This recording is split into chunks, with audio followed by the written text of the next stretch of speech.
Satan, you were cursed more than all animals, domestic and wild. You will crawl on your belly, groveling in the dust as long as you live. Satan was in an amazing position in the presence of God before he chose to rebel against God. And he's been cast down, he's groveling. Okay? That makes sense. And then look at this. And I will cause hostility between you and the woman, and between your offspring and her offspring. Woman in Revelation, what's the tie? Throughout the Word of God, the word woman is used to represent God's people. And he's promising here, woman, Eve, from her children, there's going to come an offspring that's going to strike your head, Satan, going to kill you. You're going to strike his heel, you're going to injure him, but he's going to kill you. Now, think about this for just a second.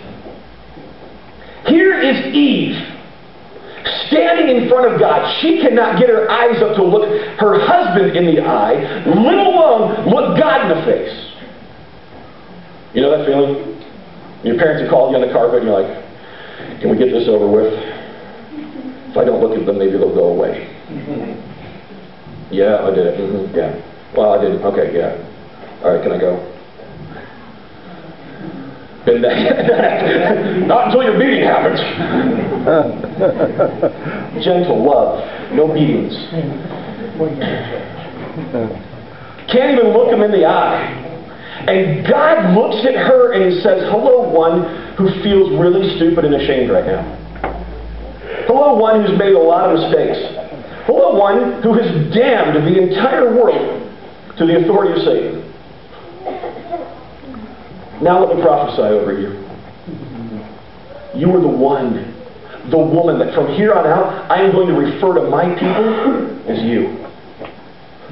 So there was no, Eve was named later. We use the name Eve, but at this point she was just called woman. Look, from now on, the people of God are going to be named by you. You are the representation of my people, you who are broken. You who have messed up.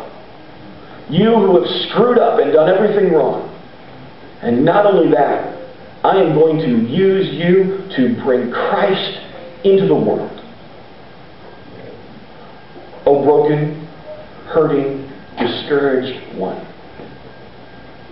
I'm going to use you to change the world. That's the way that God looks at you.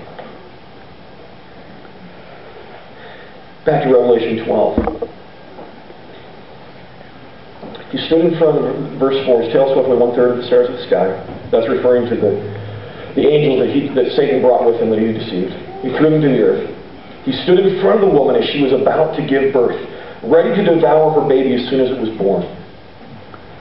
Matthew chapter 2 tells the story of Herod trying to destroy Jesus and kill him, killing babies all through Bethlehem, trying to kill Jesus. The same intensity and ferociousness of I will destroy this thing.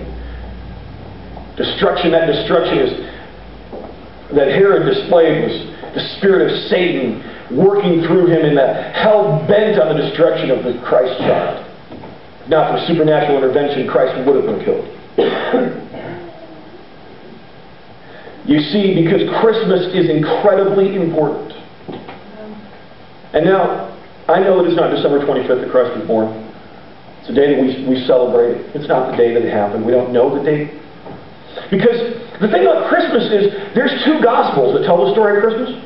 There's 4 Gospels, 4 books that were written by people specifically about the life of Christ in the Bible. There's 4 of them. Okay? Only 2 of them tell the Christmas story. All 4 of them spend the majority of their book on the crucifixion and resurrection of Jesus. Why? Because Christmas is important. Because it means Easter's on the way. Amen. Christmas is utterly important because in that moment, in that dark night, as they traveled across the country going to Bethlehem, as they knocked on those doors trying to find a place to stay, as they sat and huddled in that shelter for animals, the dragon was outside the door breathing fire saying, I'm going to take down the child who's